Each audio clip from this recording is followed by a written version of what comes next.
La parole à Monsieur Boucher. Oui, Madame la Présidente, mes chers collègues.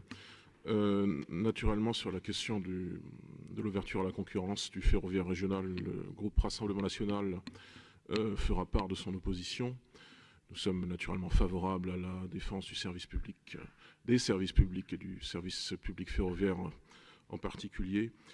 Et nous demeurons assez sceptiques sur les réponses qui ont été formulées ce matin par M. Brancourt sur le fait qu'il ne s'agissait pas d'une privatisation et qu'il y avait même, je cite, parce que je l'ai noté, cela m'a marqué, un développement du service public ferroviaire, que cette ouverture à la concurrence concourait, selon la majorité régionale, à un développement de ce service public. Nous pensons, bien au contraire, que cette ouverture à la concurrence, surtout si elle est pratiquée hâtivement, et l'exemple de la Provence-Alpes-Côte d'Azur a été cité il y a quelques minutes, serait une très mauvaise chose. Et que le ferroviaire est, comme il a été rappelé, historiquement un service public, parce que, effectivement, quand il y avait des opérateurs privés au XIXe siècle, cela ne marchait pas bien. Il a été nécessaire à un moment donné que l'État, un État stratège et aménageur, y mette son grain de sel, pour parler trivialement. En tout cas, organise les choses, planifie les choses, et c'est ce qui a donné le service public ferroviaire auquel nous sommes très attachés. Au-delà de la question de l'ouverture à la concurrence, je souhaiterais également intervenir brièvement sur le rapport 504 relatif au transport interurbain. L'examen du rapport numéro 504 nous permettra de livrer quelques analyses, notamment sur le développement de l'offre d'autopartage électromobile Movengo en Sarthe. Dans sa brève présentation de l'offre, ce rapport met en parallèle la possibilité d'autopartage de véhicules électriques offertes par Movengo et l'insuffisance de moyens de transport dans les territoires les moins denses du département, puisque l'on sait que la Sarthe est un département très, très rural naturellement. Une alternative comme Movengo, avec sa possibilité de location de véhicules, serait censée pallier les manques des territoires ruraux.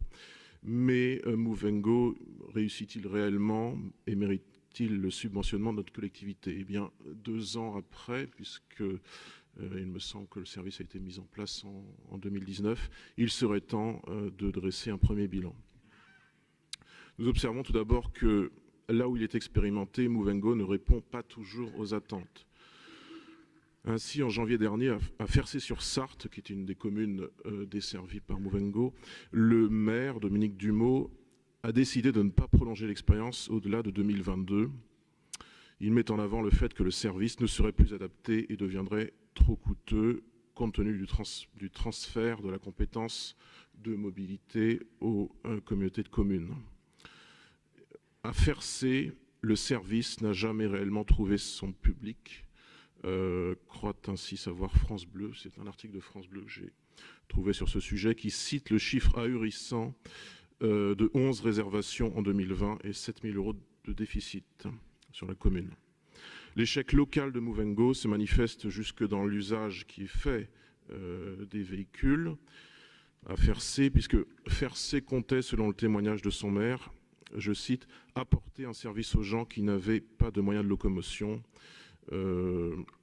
Par exemple, un jeune qui n'aurait pas moyen d'acheter une voiture et qui souhaiterait passer un entretien d'embauche. Or, finalement, quel a été l'usage de ces véhicules ?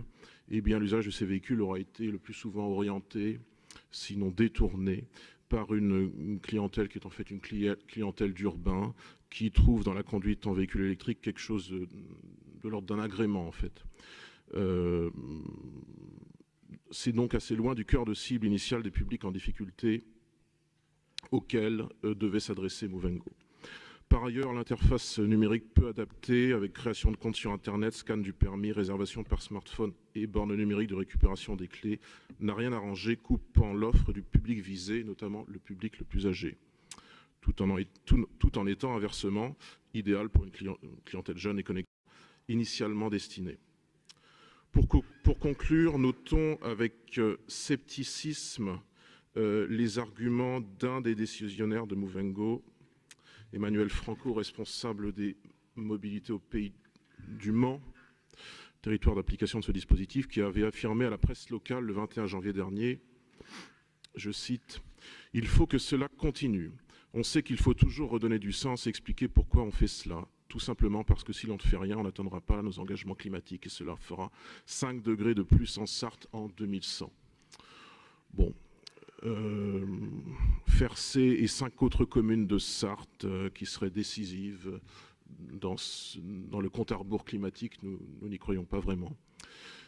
C'est vraiment utiliser l'argument des changements du climat pour justifier tout et n'importe quoi, sans rien questionner des jeux d'échelle. Et nous pouvons affirmer sans remettre en doute naturellement la compétence de M. Franco, nous pouvons lui affirmer sans crainte que la présence ou l'absence de 12 véhicules électriques, puisque c'est de ça dont il est question, 12 véhicules électriques en Sarthe, n'est à peu près dans rien dans les pollutions et dégradations environnementales susceptibles d'accélérer les changements climatiques. Mais que l'expansion de la Chine et de l'Inde, géants démographiques accomplis et géants économiques en devenir, y est certainement pour beaucoup plus. Est ici illustrée par l'exemple une écologie qui n'est même pas une écologie des petits pas, mais qui est bien davantage une écologie d'une vision par le petit bout de la lorgnette. Et que dire de manière plus générale, au-delà de Mouvengo, sur la plus-value écologique prêtée aux véhicules électriques, dont la consommation en terres rares, généralement extraite en Asie, est tout de même assez problématique, puisque notamment ces terres rares sont difficiles à recycler. Bien qu'il faut avoir l'honnêteté intellectuelle de reconnaître que le véhicule concerné par Mouvengo, la Renault Zoé, n'exploite pas de terres rares, à l'inverse de la plupart des voitures électriques dites à aimant permanent, Nissan Leaf, BMW i3, Tesla 3, etc. Nous préférons à ce type de véhicule, le véhicule électrique, vous le savez sans doute, un développement du véhicule à hydrogène, et ceci par une politique nationale portée par un État stratège, et non la micro-expérimentation ponctuelle à l'initiative de quelques collectivités de test. Et comme l'a rappelé M. Henry ce midi, l'hydrogène, cela nous prendrait des années, donc autant prendre de l'avance. Bref, cela fait beaucoup de raisons pour ne pas se retrouver pleinement dans le projet Mouvengo qui, à notre avis, mériterait un vote dissocié, qui n'a pas montré sa pleine utilité depuis 2 ans. Et donc, nous sommes opposés à la poursuite de ce dispositif. Madame la Présidente, chers collègues, merci de votre attention.